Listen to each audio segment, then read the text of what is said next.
História. Em apenas 8 letras, mais de 8 bilhões de significados diferentes. Essa palavra que para muitos representa um simples olhar através do tempo, para nós significa uma conexão profunda com a eternidade. Por meio de Cristo, fomos tirados do falso protagonismo das nossas próprias vidas e inseridos no maior roteiro já escrito, o elo inabalável que nos conecta uns com os outros na complexa trama da existência, a igreja. Mas afinal, onde começa a história de uma igreja? No coração de um pastor que idealiza um projeto? No chamado de um plantador que ainda não sabe muito bem para onde será levado? Na disponibilidade de um grupo base que não tem ideia dos desafios à frente? Ou será que a igreja começa nas reuniões de planejamento? Ou no primeiro culto público? Quem sabe no primeiro batismo? Ou na primeira ceia? Quais locais marcam essa história e quais histórias marcam esses locais? A verdade é que a história de toda a igreja começa no coração de Deus, onde cada detalhe já foi roteirizado com um único propósito: de manifestar ao mundo a sua glória. Com a Igreja Presbiteriana Carioca não é diferente, mas no nosso aniversário de 10 anos decidimos fazer 2 coisas que Deus sempre ordenou que seu povo fizesse: lembrar e celebrar. Certamente poderíamos contar a nossa história de diversas formas, mas fomos movidos pelo mesmo propósito do jovem apóstolo que não sabia como descrever tamanha glória da presença de Cristo. E na ausência de palavras capazes de expressar o que via, seu convite ecoou por 2000 anos, da Galiléia ao Caxambi. Não conseguiríamos descrever com palavras o que Jesus fez por cada um de nós ao longo dos 10 anos da Igreja Presbiteriana Carioca, mas podemos repetir esse convite para que você conheça o que Deus fez por nós. Vem ver.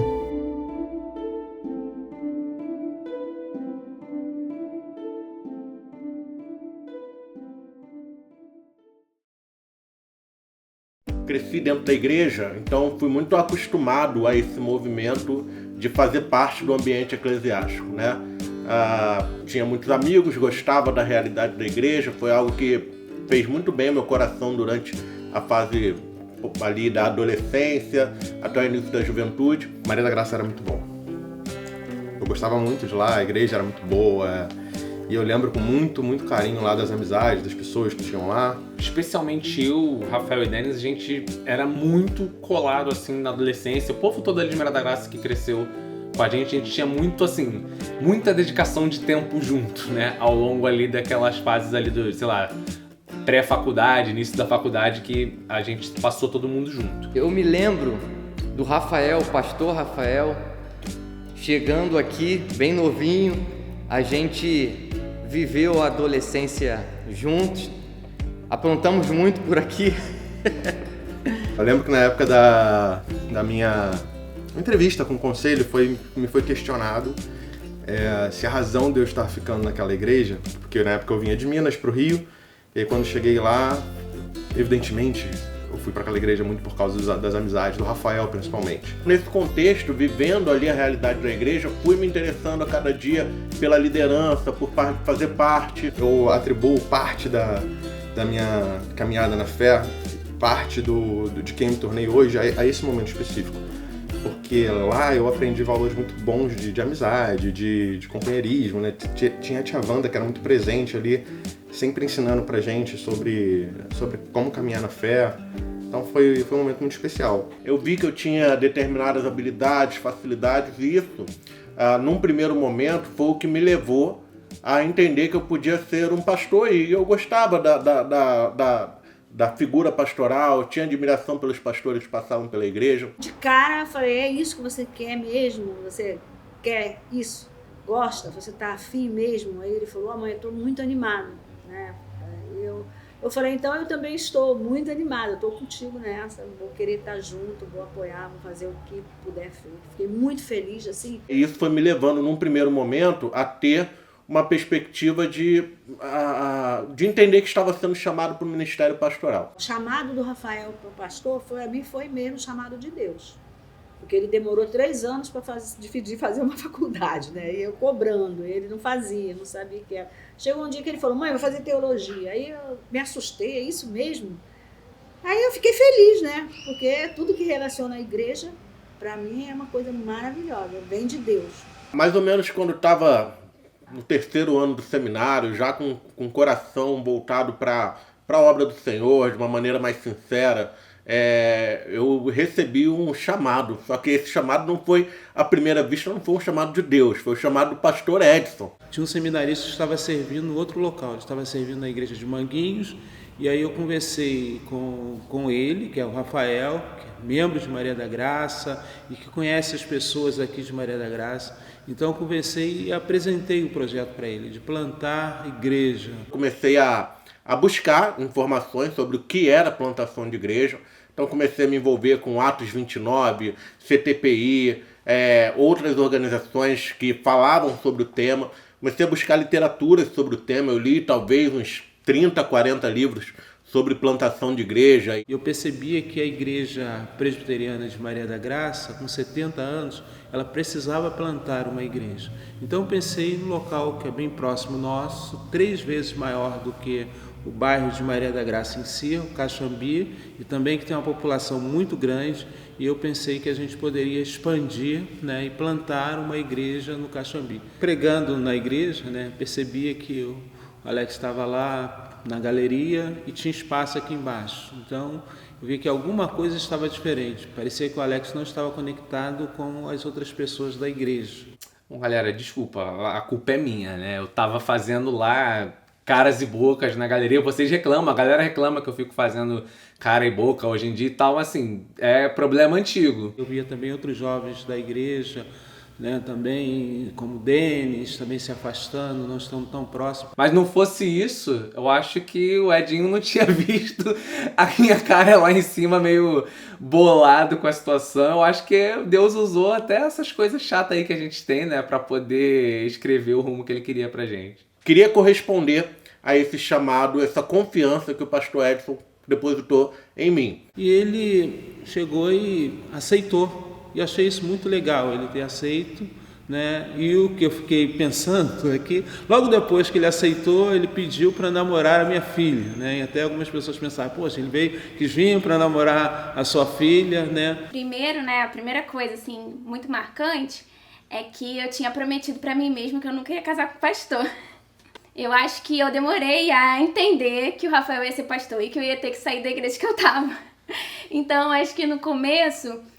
eu tava, assim, mesmo uma menina apaixonada, sem pensar muito no que ia acontecer pela frente, né? Uma coisa que eu sempre falei pro Rafael, que ele deveria ter liberdade de escolher as pessoas, porque uma coisa que a Bíblia nos ensina é que os plantadores normalmente são as melhores pessoas que vão plantar o trabalho.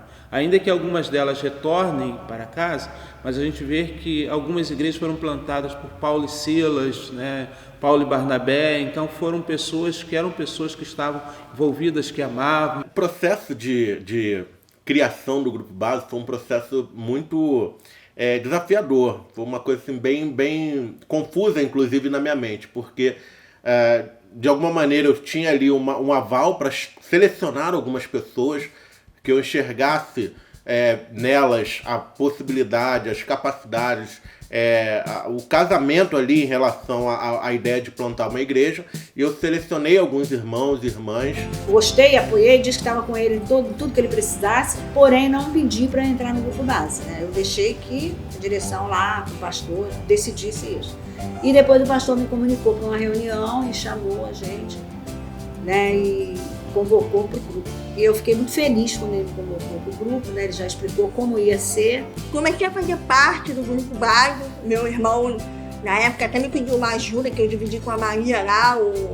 A gente cuidou um pouco da parte das finanças. Eu estava na reunião do ECO, na casa do pastor Edson, quando eu fui convidada pelo Rafael para fazer parte da igreja presbiteriana carioca. E aí eu entrei mesmo, sabe, assim, com certeza de que ia dar certo. Achei assim, pô, é muita loucura isso, não vai dar certo, cara. Mas eu ficava naquela e outra, ficava na igreja presbiteriana da Graça, às vezes eu estava na reunião da SAF, terminava a reunião da SAF, corria para a igreja Carioca, era assim, né? Era correria. Tudo muito louco. Saí de uma igreja já prontinha em Maria da Graça para poder vir para um terraço com meia dúzia de pessoas para ficar orando, para ficar cantando. Depois o Rafael falou, não quero ver nisso. Aí falou lá com o pessoal de Maria da Graça, a gente vai ficar na recepção. Aí, ali foi, cara, eu realmente me encontrei. Mas pra mim era maravilhoso, porque eu sempre deixava bem claro que era a vontade de Deus, não a minha, né? E nesse processo é curioso, porque vida de igreja muitas vezes a gente lida com algumas pressões e tal. E um dos meus temores na época, e eu acho que esse foi talvez um dos meus erros no início, é de chamar o Denis e o Alex.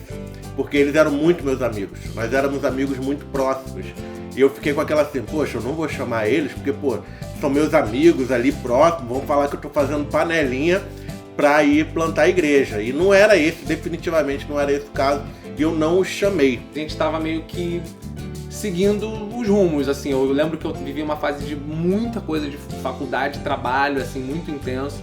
O Rafael tava em Manguinhos, ele era seminarista, ele tava em Manguinhos, então assim, nosso relacionamento já tava mais distante. E o Denis, coitado, o Denis trabalhava, assim, absurdamente de domingo a domingo, então a gente já tava numa situação meio que, tipo assim, a gente não tinha mais aquele tempo todo junto que a gente passou muitos anos tendo. Acho que a vida parecia que tava direcionando cada um para um lado, né? Ali, tipo, a gente já vinha uma situação de desgaste ali, até em relação a como cada um tava na própria disposição da igreja. Então, penso que o período em que a Carioca foi, assim, idealizada era um período onde parecia mesmo que cada um ia ter o seu próprio caminho. Eu já estava numa fase que a minha caminhada na igreja não estava tão legal assim. E eu estava me sentindo muito esgotado em relação à igreja. Era uma época que eu trabalhava domingo, então já não estava mais na igreja com tanta assiduidade. Eu ia domingo sim, domingo não. Então eu estava sentindo que eu estava me afastando cada vez mais da igreja e estava perdendo um pouco o senso desse propósito. Então quando o Rafa teve essa oportunidade, eu, evidentemente por razões de amizade, eu quis ir com ele. Deus sabe por que ele chama as pessoas para fazer a sua obra. Eu nunca vou saber te dizer o porquê que Deus faz o que faz da forma com que faz.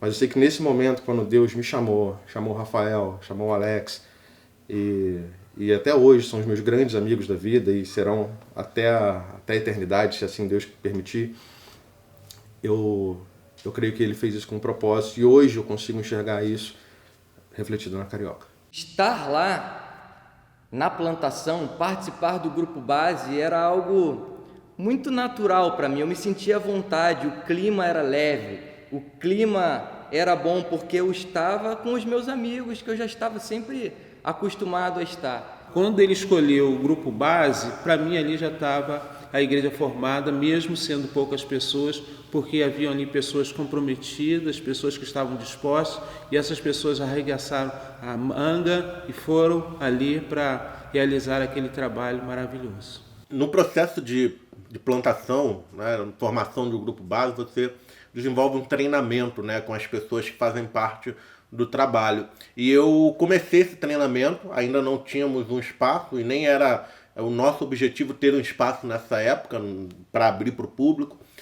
E eu lembro que nesse período nós começamos a nos reunir na casa da minha tia Marilza, tia Lilisa, né, carinhosamente chamada tia Lilisa, que ela meio que falou assim, se quiser usar lá pode usar. Eu falei queremos e a coisa funcionou. Hoje ninguém lembra quem ofereceu ou quem pediu. Quando o Rafael falou, eu adorei a ideia. Por quê? Porque eu gosto de jovem, gosto de gente bonita pra caramba. Então, vem o jovem pra cá. Eu tinha que estar aqui, né? Eu tinha que receber as pessoas. E isso, a princípio, para mim foi muito difícil. Mas depois eu fui aceitando, né? Acho que o processo foi esse. Foi primeiro uma aceitação. E eu acho que foi ali que Deus trabalhou. E lá a gente se reunia, o grupo base, ela e a filha que não era a Thaís, né? Que não eram crentes na época, e as 3 cachorrinhas dela. E aí começou, eu tinha minhas meninas, aí eu falei, gente, como é que eu vou deixar as meninas lá embaixo? As meninas eram minhas meninas cachorra. Então, elas subiam e ficavam no sofá aqui. E elas ficavam quietinhas. Não latia, assistiam o culto direitinho. Era maravilhoso. Às vezes a gente estava aqui orando, aí tinha alguém aqui acariciando o cachorro passando aqui no meio. Não era de latir, não era de atrapalhar no geral, mas era bonitinho, era engraçado. Tinha quem gostasse, tinha quem não gostava muito. Os cachorros eram meio, assim... Não era aqueles cachorrinhos fofinhos que você olha assim, ai, que coisa linda, vou fazer. Não, era meio tipo assim, já... Se a pessoa olhar e falar assim, chegou o cachorro. Era uma coisa um pouquinho assim, entendeu? Mas tava lá, assim, a gente tava de boa. Mas eu acho que, graças a Deus, foi breve. Para mim, elas eram como filhas. Então, se eu estava na igreja, elas também tinham que ser cristãs. Entendeu? Tinha que ser ali e proceder. E elas procediam direitinho. Tinha a Sheide, que era mãe, e tinha a Leleca, e tinha a Mila.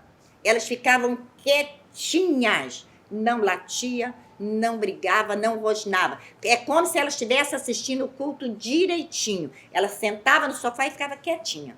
Uma coisa interessante é que mesmo sem a gente fazer o movimento de abrir ao público, sempre ia gente visitar para conhecer o projeto, né? Então isso foi uma coisa bem legal nesse primeiro momento de plantação de igreja. O pessoal veio chegando devagar e foi maravilhoso. Um dia vinha um, outro dia vinha outro. Um dia a gente fazia uma comida, outro dia a gente fazia outra comida, até o dia da feijoada, né? Vamos fazer uma feijoada para 10 pessoas. Quando eu olhei, eu falei, Jesus, 30 pessoas, a gente tem que resolver isso. Aí ela desce, Thaís desce, aí mexe no freezer, aí tira macarrão, e tira peixe, e tira não sei mais o que, e lasanha, e foi tirando. Cara, todo mundo comeu, ainda sobrou comida ainda. Jesus foi bom demais, bom demais. Teve vários encontros, né, de reunião, de alinhamento, né, até da gente saber o que era, o que a gente estava fazendo, né, até do Rafael fala pra gente, olha, vocês não precisam mais ir na Igreja de Maria da Graça, né? Porque agora vocês fazem parte desse projeto. Era a gente estudando várias coisas que a gente não costumava estudar sobre igreja, sobre filosofia de ministério, tendo que decidir um nome. Eu lembro que o nome Carioca teve uma reunião, a gente estava já na Estevão Silva, a gente fazia reuniões assim de missão, visão, valores, essas coisas de fundamentos institucionais. Por exemplo, a gente não curtia muito eventos, onde você demandava muito esforço, muito dinheiro, muito recurso. Tratava muitas vezes como algo evangelístico, no qual você fazia sempre as mesmas coisas para as mesmas pessoas.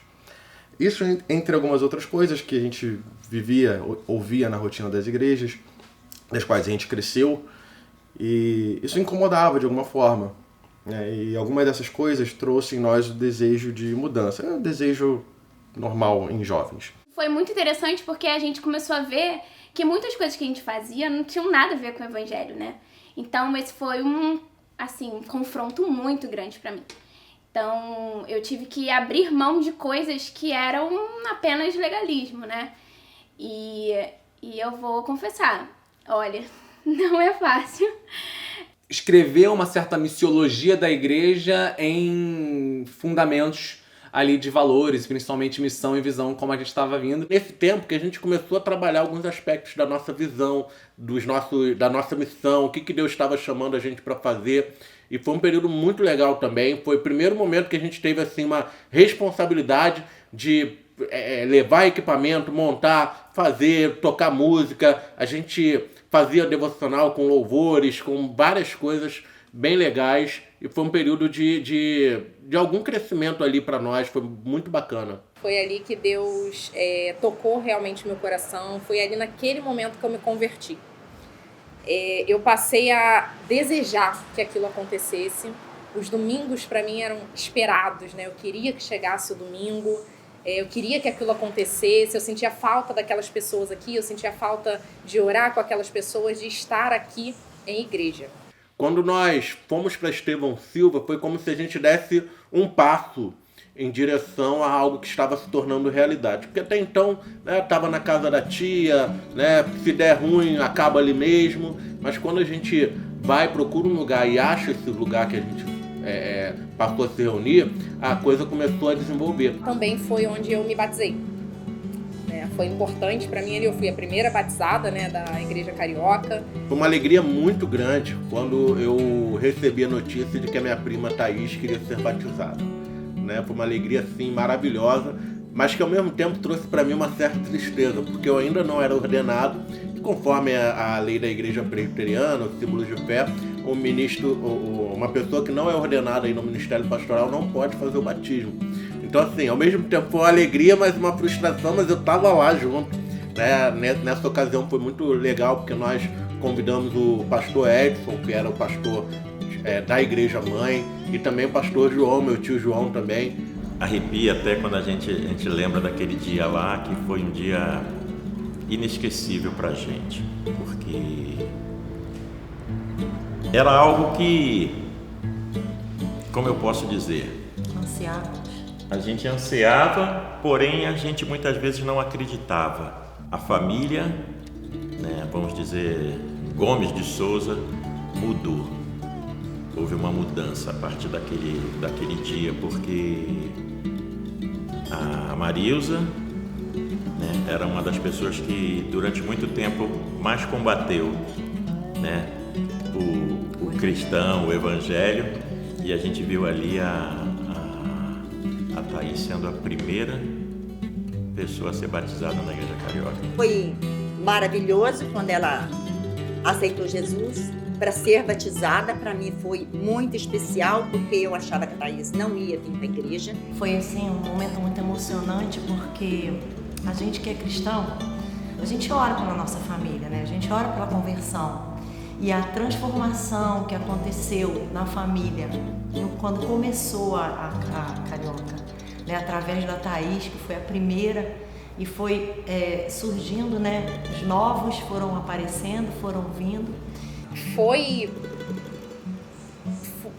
como é que eu posso dizer, foi um momento assim para mim que eu não esperava que fosse tão emocionante, eu não esperava que fosse incrível como foi.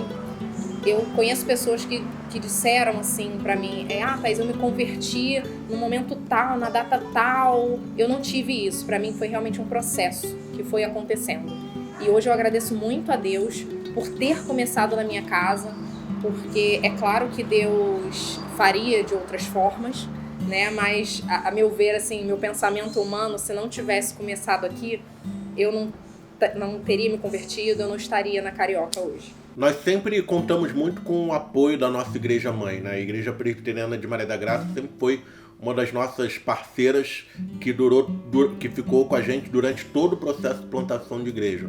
E foi por causa desse apoio também de algumas outras organizações e igrejas, como por exemplo a Fundação Grão de Mostarda, o Presbitério de Guanabara, o nosso presbitério, que a gente pôde começar esse movimento de preparar um espaço para o culto público. Eu vejo hoje a história de vocês porque foi Deus usando pessoas improváveis para fazer o seu reino prevalecer aqui nessa realidade em que a gente está.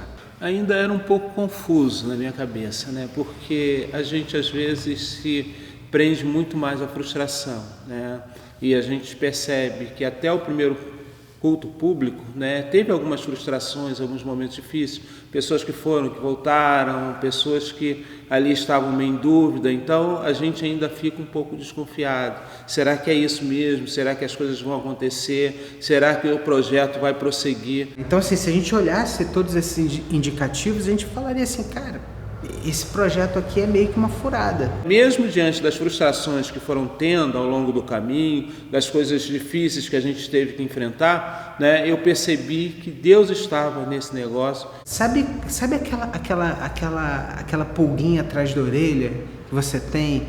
Você recebe um negócio, você fala assim, cara, isso aqui vai dar errado. Mas você fala assim, pô, cara, mas e se Deus estiver nesse negócio, cara? Uma coisa que eu achei muito importante é que existiam pessoas que estavam dispostas a fazer com que o projeto acontecesse. Então isso trazia tranquilidade ao meu coração. E se der certo, o que é que a gente faz? A gente vai dizer não para uma coisa que de repente é a vontade do Senhor. E aí eu me lembro muito daquele texto lá de de Coríntios, né? Que Deus usa as coisas loucas do mundo. E para mim vocês eram os loucos do Caxambi que Deus estava querendo usar. E aí a gente nós conseguimos alugar um espaço na rua Ferreira de Andrade, ali no Caxambi também, que foi onde a gente começou ali o nosso start. Naquele período era hora de lançar a igreja para o público, era hora de mostrar ali para o mundo o trabalho que a gente estava desenvolvendo. Foi quando a gente fez realmente ali em 2014 o lançamento da igreja para o público. O caminho até chegar no culto público, na época, pareceu algo muito árduo. E foi, né? Para o momento que a gente viveu, de fato foi difícil, foi desafiador. Foi uma coisa muito, assim, não tenho adjetivo para usar aqui. Foi muito desafiador, porque como assim a gente vai treinar o culto? Como é que vai ser? Como é que vão receber as pessoas, né? Mas deu certo. Eu acho que o culto público foi a primeira vez, pelo menos pra mim, que eu reconheci que aquilo era uma coisa mais séria. Uma coisa assim, tipo, eu acho que Deus está realmente colocando uma igreja no mundo, e não é porque é legal estar com os meus amigos. Eu acho que aquele período ali de preparação até o culto público, ele foi meio que me colocando no jogo de uma forma assim, um pouquinho mais convicta e espiritual. Eu lembro que Rafael elaborou um questionário enorme sobre várias coisas que a gente tinha que pensar. E eu lembro que eu fiquei um tempo conversando com ele, mas por que isso é relevante, né? E perguntando qual era a necessidade daquilo, perguntando sobre dízimo, sobre tempo de culto, né? E aí eu tinha uma opção lá de 30 minutos. Eu falei, você tá brincando, né? 30 minutos de culto? Presbiteriana desde que nasci, como assim 30 minutos de culto? Que igreja é essa que tá me levando? E aí eu lembro que eu marquei bastante tempo de culto. Foi legal, foi bom, mas tipo ali ainda faltava alguma coisa. Porque logo quando começou, né, pelo menos eu estava muito insegura. Porque qualquer coisinha pensava, cara, não vai dar certo. Tá só começando. E quando o pessoal começou a sair, o pessoal que veio, né, pro grupo base começou a sair, eu fiquei mais insegura ainda, entendeu? Aí, de repente, a gente lança a igreja, um culto público, tudo maravilhoso, a igreja cheia, né? Assim, foi maravilhoso. Foi a realização, o começo da realização de um sonho. E posso te dizer que foram muitas lutas, muito trabalho, mas quando Deus está na frente, a coisa vai. E foi. Mas fiquei muito feliz mesmo, porque eu sempre torcia, né, pela igreja do Carioca, né, sempre, desde o começo. Que eu via as pessoas chegando, era uma alegria a igreja crescer, né, como hoje eu vejo sempre a mão de Deus na igreja presbiteriana Carioca. Eu via o crescimento dela sempre ali, né, então eu fui muito feliz, sim. E não é à toa que hoje eu estou, né, na igreja presbiteriana Carioca, né, então hoje eu faço parte dessa família, né. Eu acho que aquilo me marcou no sentido de que, assim, eu passei a olhar a igreja que agora eu acho que essa é a minha igreja mesmo, né? Não é um projetinho que eu me meti. Eu acho que ali foi o momento que eu olhei, cara, essa vai ser a minha igreja mesmo. Foi uma boa caminhada. Na época parecia muito difícil, mas ali a gente nem imaginava que a brincadeira estava só começando. Nós lançamos a igreja 27 de julho de 2014, uma data que até hoje a gente celebra.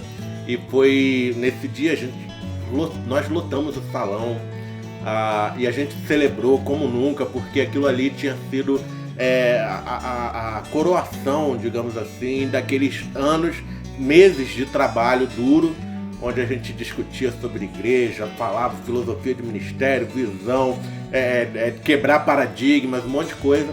E naquele dia a gente celebrou, a gente se alegrou, ficou marcado nos nossos corações, mas assim, ainda era só um pouquinho do que Deus estava preparando. E Deus preparou muita coisa legal.